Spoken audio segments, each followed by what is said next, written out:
Hey guys, this is Sebastian, Natural Mystic Pollock, making my first video for RakebackDollars.com. I'm really excited. So far I've gotten some really good feedback from my blog, and I'm excited about getting my first video up onto the site, with many more to come. In this first video, one of my students was generous enough to film a session of himself playing where we did a video review. So the general format of the video, again, it's a quick 12-minute video where Lars is going to be playing some hands, and after each hand I'm going to do some review and some analysis, and we're going to go over some of the leaks or some of the mistakes that I feel that he made and go from there. I hope you guys enjoy.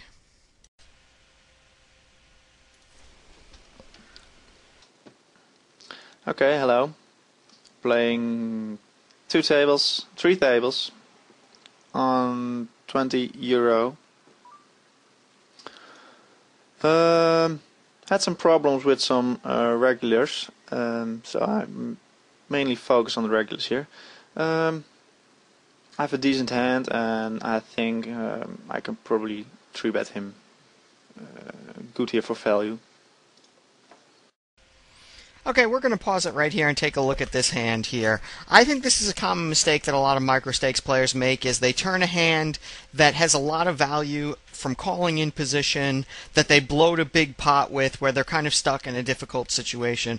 If without any reads on this opponent, if we look at this opponent, they appear to be, after 740 hands, they appear to be an 18-15 opponent, which to me that sounds like they're a decent opponent. Their VPIP and PFR is pretty close together, and they have a 3-bet range of 5% and a folding to 3-bet of 50% here.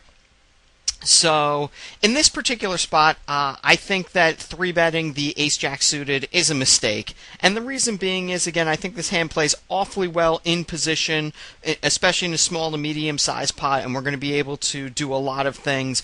But yet, if we 3-bet and get called, we're going to be in a lot of trouble here. And the reason being is the hands that he's raising here and calling a 3-bet with are pretty small, so all we're doing is we're folding out all the hands that we beat, and we're getting called by hands that are beating us or crushing us. Not to mention, we're going to run into a lot of issues on the flop where, the types of hands that are going to be calling us here are going to be ace-king, ace-queen, aces, kings, queens, jacks, tens, those sorts of hands I think are going to be calling us. So if we get called in this spot and an ace flops, we've kind of left ourselves in a difficult position where we've created a large pot to stack ratio, and yet we've 3-bet our hand, we've hit top pair, and yet what better hands can call us here if we bet? So and even if we do get called, if we bet and get called by worse pairs, again, I'm really not happy about putting my stack in here. So again, it's going to put us in a very awkward position. Similarly, if we just flat here, hands that would be raising from the cutoff, such as ace-10, ace-9, ace-8, ace-7, if they flop top pair, if they flop an ace there, we're going to get one, maybe even 2 streets of value from their hand, and we're going to be able to float them a lot and make a lot of plays in position and take the pot away, as well as we'll also be able to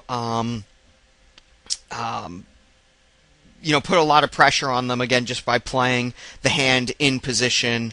And our hand is very good against their cutoff opening range. So that's the first thing that we're going to take a look at, that we see, the first thing that popped up in this video. Now we're going to get back to take a look at some more hands. 3 times in position.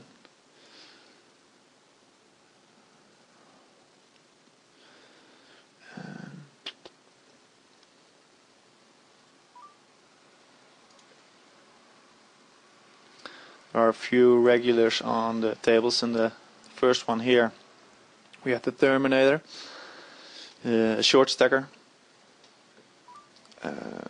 King Queen, probably not. I'm going to pause it here. We saw Lars here in the small blind folding King Queen to a button raise. Excuse me, a cutoff raise. Now, if we look at this opponent, we have no we have no reads on this opponent here. And I think with no reads on the opponent, folding king queen offsuit is fine. And again, I think it's better to make a tight fold too early than a marginal call too late. But here, in general, I'd be 3-betting king queen offsuit here, and the reason being is the cutoff's opening range is pretty wide, and I think that we're going to have a large, likely success against what their opening range is here. If we pull up PokerStove real quickly here, and we say he's stealing, we'll even say from the cutoff, I think 25%. That's a pretty tight range.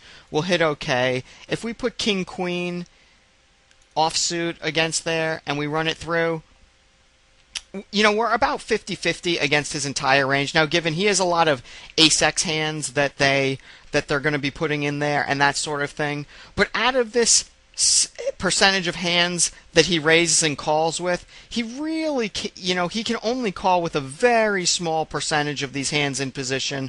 Again, without a specific read, I would say ace-7, ace-8, ace-9, king-9. All these hands here are probably going to be folding. The ace-2, ace-3, ace-4, ace-5, ace-6, ace-7, king-6, king-7, king-8, king. Here we're going to pull out some more of the aces. I think these hands here are all going to be folding in general. If they should be here. That his calling range, that if he has a very wide calling range here, from if he's calling 3-bets pretty wide, or if he's playing hands in position, I think that these will be the hands that he'll be continuing with a lot of the time. So of the 25% of the hands that he's raising with, he's only continuing with 8% of the hands. And in general, at the micro stakes, I think that this is a pretty high number for him to be continuing. I think most guys are going to be folding. So either way, that means he's going to be folding 2 out of every 3 hands that he's raising with. We get that number by if we take his original 25% stealing range and know he's going to be folding. He's only going to be calling with an 8% range. That leaves, 8% of 8.3% of 25% is approximately a third of his range he's folding. So 2/3 of the time he's folding. So again, for every 3 times he's raising, he's folding 2 out of 3 times, and I think it's honestly going to be a little bit more than that. I think that this is a pretty wide range to be calling. So I think that, again, that play is going to show a profit enough of the time to be successful there. And worst case, even if you do see a flop against this particular range, you're doing pretty well.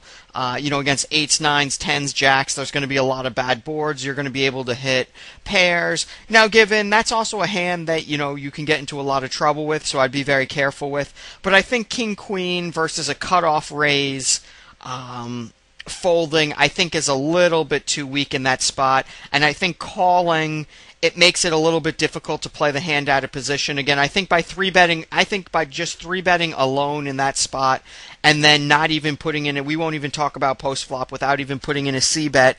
If you just 3-bet and anytime he calls, you fold unless you hit a monster and don't put any more money in the pot, I think you're going to be showing a profit in that spot, especially at these stakes. So, okay, let's take a look at a couple more hands, and then we'll wrap it up. Right. I have a short stack here, so I don't like to play this one. If he calls, I don't really have a hand, in my opinion, that I can play profitably out of position. Now, one of the things that in this particular hand that I really like that Lars did here, and Lars does a very good job of that throughout the videos, that I think is very smart. When he's making these videos, he does a really good job of telling me why he's doing something. Now, in this particular spot, what Lars said is he doesn't like playing these cards out of position against a short stack who he doesn't think he'll be able to get to fold. I believe he said something to that effect. And I think, again, this is another mistake that a lot of players generalize about as well. This particular player, he's playing a half stack. He's not playing a short stack. Typically, for me, a short stack is any guy playing, 30 BBs or less, 30 being at the top end. And again, there's also there's a big difference between a guy playing a short stack and a short stacker. Again, guys, they're typically guys who are short stackers are playing a specific strategy, and they're playing very aggressive and playing more push fold. Where guys who are just playing a short stack but not playing a short stacker strategy tend to be weaker opponents. So the one thing I can say here is this opponent posted out of position here and bought in for a half stack. So typically this is probably a weaker opponent. Now again, I don't disagree. 9-8 suited is a hand that again I think is perfectly fine to fold in this spot. But here with a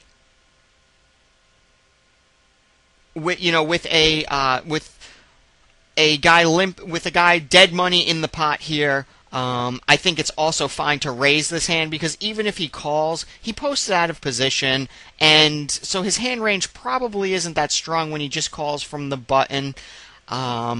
We can see here, even though the video's paused, I think that this player raised after the fact. And I think that by raising here, you're going to be taking the hand down a good percentage of the time. And a lot of good things can happen here as well. If you raise, and even if Lolly 90 does call, a lot of the time, you're going to get a call from either the small blind or the big blind. And 9-8 suited, though it's not a great hand, it's a good hand that's disguised that you plays well multi-way, and it's going to play pretty easy. You're either going to hit a big hand or a big piece of it, or a hand with a lot of equity if you have two callers, or you're not, and you're going to be able to get away from it easily. Again, I think the big advantage of raising here is again taking down the dead 20 cents that this player put in here, and taking down the blinds by putting in a raise. But again, the bigger thing that we want to take away from here is that this player is playing a 50 BB stack, and again, there's a big difference between a half stack and a short stack, and we have to make adjustments accordingly to that, because it makes a very big difference how we're going to be playing the hands and which hands we're going to be opening as well. We're going to take those three hands and call it a wrap here, because we're already at the 12-minute mark. But